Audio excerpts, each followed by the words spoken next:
안녕하세요. 사랑하는 우리 고독한 나무님들. 오늘도 평안히 잘 보내고 계신가요? 우리는 종종 이런 질문을 던집니다. 지금 이 주식을 사야 할까? 기다려야 할까? 지금이 저점일까? 아니면 고점일까? 이 질문 속에서 한 가지 공통된 착각이 숨어 있죠. 바로 가격이 우리의 운명을 결정한다는 착각입니다. 오늘은 우리의 이런 착각을 뼛속 깊이 깨트린 사람, 워런 버핏이 말하는 돈 버는 투자 철학에 대해서 자세히 이야기해 보겠습니다. 우리는 습관처럼 얼마에 샀느냐를 따집니다. 그리고 하루가 멀다 하고 요동치는 주가를 보면서 조급해하죠. 심지어 남의 돈까지 빌려 투자를 하기도 합니다. 버핏은 여기에 이렇게 못을 박습니다. 얼마에 샀느냐에 매달리지 마라. 주가에 일희일비에 좀 흔들리지 마라. 남의 돈으로 투자하지 마라. 이 말은 단순한 도덕적인 충고가 아니에요. 투자라는 구조의 본질을 찌르는 말입니다. 버핏은 언제 사야 할지를 맞추려고도 하지 않았어요. 언제는 누구도 모르는 영역이기 때문이죠. 2007년 서브프라임 모기지 사태도 마찬가지였습니다. 시점은 몰라도 이 무리한 대출과 파생 상품이 언젠가 문제를 일으킬 것은 알고 있었죠. 그래서 그는 늘 무엇에 집중했습니다. 예측할 수 없는 시간을 견딜 수 있는 진짜 기업을 찾는 데 초점을 맞췄던 거죠.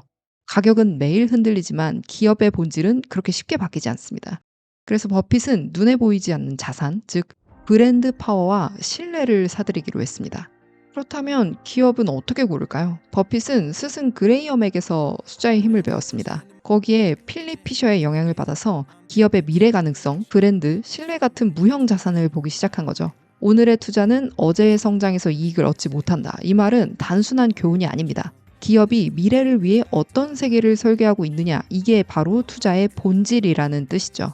1960년대에 아메리칸 익스프레스의 자회사가 사고를 내자 회사의 주가는 폭락을 했습니다. 세간에서는 망할 거라는 소문까지 들었죠. 근데 버핏은 직접 발로 뛰었습니다. 오마하의 레스토랑의 가게를 막 찾아다니면서 사람들이 여전히 이 아메리칸 익스프레스 카드를 쓰는지 일일이 다 확인을 한 거죠. 대단한 집념이죠. 숫자는 흔들렸지만 이 브랜드 신뢰는 건재하다는 걸 확인한 순간 그는 주식을 과감히 크게 매수를 했고, 아메리칸 익스프레스는 지금도 버크셔 해서웨이의 주요 투자처입니다. 렌즈를 갖추고 나면 시장의 공포는 전혀 다르게 보입니다. 버핏은 말했죠. 가치 투자는 단 한 번도 유행한 적이 없다. 사람들은 늘 빠른 수익 유행하는 이론에만 몰려다닙니다. 그러나 아이러니하게도 그런 쏠림이 많아질수록 진짜 투자자에게는 더 많은 기회가 생겼습니다. 버핏과 그의 투자 파트너 찰리 먼거는 이 관점을 유지하죠. 아주 좋은 기업을 적당한 가격에 사는 것이 적당한 기업을 아주 좋은 가격에 사는 것보다 낫다. 그들은 어떤 기업이 마음에 들면 아주 크게 베팅하고 장기간 포지션을 유지합니다. 언제 팔아요? 라는 이런 질문에는 이렇게 말을 하죠.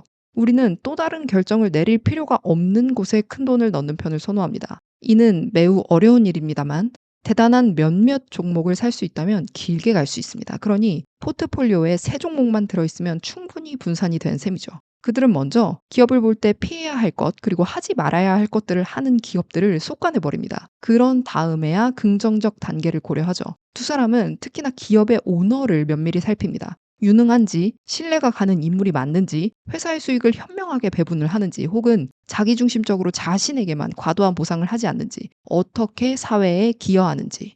그런 의미에서 맥도날드라는 회사는 두 사람에게 큰 의미를 가집니다. 찰리 먼거는 말합니다. 맥도날드는 어려운 처지에 있는 수백만 명의 10대들에게 오랫동안 첫 번째 일자리를 제공해 왔어요. 그리고 그들 중 다수에게 가장 필요한 인생 교훈을 성공적으로 가르쳤죠.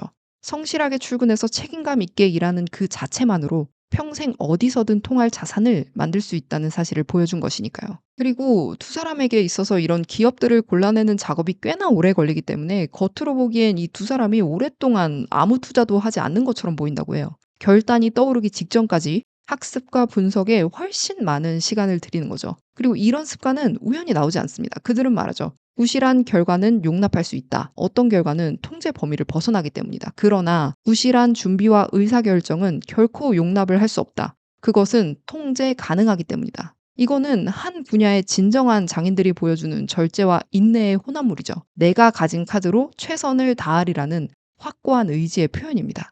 1970년대 주식시장이 폭락을 했을 때 언론은 지금은 매수 보류를 외쳤습니다. 사람들은 공포에 질려서 주식을 다 팔아치웠죠. 하지만 버핏은 말했습니다. 남들이 공포에 떠는 순간이야말로 기회다. 그는 헐값에 주식을 사들였고 후에 엄청난 수익을 거두었습니다. 시장은 언제나 흥분과 공포를 반복할 뿐이죠. 그러나 이 반복에서 자유로워진 사람만이 기회를 낚아챌 수 있습니다. 이런 말이 있죠. 가장 빠르게 부자가 되는 길이 있다. 적당한 현금을 보유하고 대공황이 오면 자산을 사들여라. 투자는 단순한 역발상이 아닙니다. 자신의 감정을 지배하는 능력이 핵심입니다.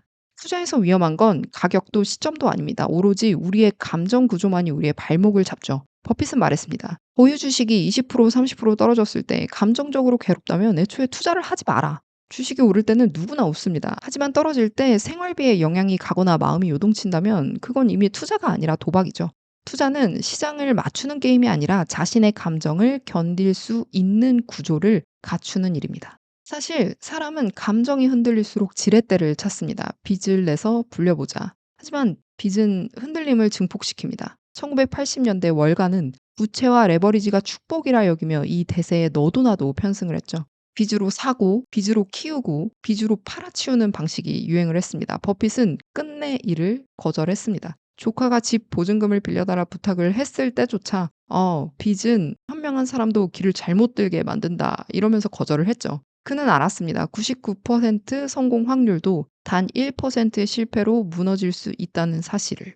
그래서 그는 원칙을 세웠어요. 분별 있게 행동하다 보면 결과는 따라온다. 레버리지는 단지 속도를 높일 뿐이다. 투자의 본질은 얼마나 빨리 부자가 되느냐가 아니라 무너졌을 때도 다시 일어설 수 있느냐에 있습니다. 빚을 거부한 버핏은 대신 복리적 사고를 선택했습니다. 그에게 투자란 소비를 뒤로 미루는 행위였어요. 오늘 100달러를 쓰면 사라지지만 그 돈을 투자하면 10년, 20년 뒤에 몇 배로 불어나니까요. 버핏의 검소함은 단순한 절약이 아니었습니다. 그것은 시간을 구조화하는 삶의 방식이었어요. 억만장자가 되고 나서도 맥도날드 햄버거를 먹고 낡은 집에 살았던 이유는 단순합니다. 그는 이미 알고 있었습니다. 복리는 시간을 자기 편으로 만드는 힘이라는 걸. 찰리먼거와 버핏은 늘 강조를 했습니다. 투자는 머리가 아니라 태도의 문제다. 아무리 뛰어난 두뇌도 흥분과 공포에 휘둘리면 실패합니다. 반대로 냉정함과 참을성을 가진 사람은 결국 승리합니다. 이건 투자자의 성공 비결을 넘어 삶의 태도이기도 하죠. 버핏과 찰리의 자신감은 남의 박수가 아니라 자신을 차갑게 들여다보는 눈에서 나옵니다. 그들은 말을 했죠.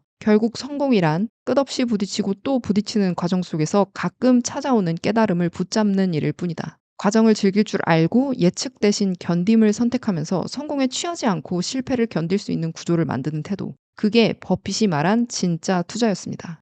우리는 종종 주가의 변동에 흔들립니다. 그러나 버핏이 남긴 메시지는 단순하죠. 언제 살까가 아니라 무엇을 살까 생각하고, 빚이 아니라 복리를 생각하고, 유행이 아니라 태도를 돌아보는 겁니다. 투자란 돈을 버는 기술이 아니라 삶을 대하는 태도의 문제라는 거죠. 그런 의미에서 앞으로 고독한 나무는 돈과 사업, 자영업, 투자뿐 아니라 우리 인생 전체에서 복리를 일으키는 태도에 집중을 해보려고 합니다.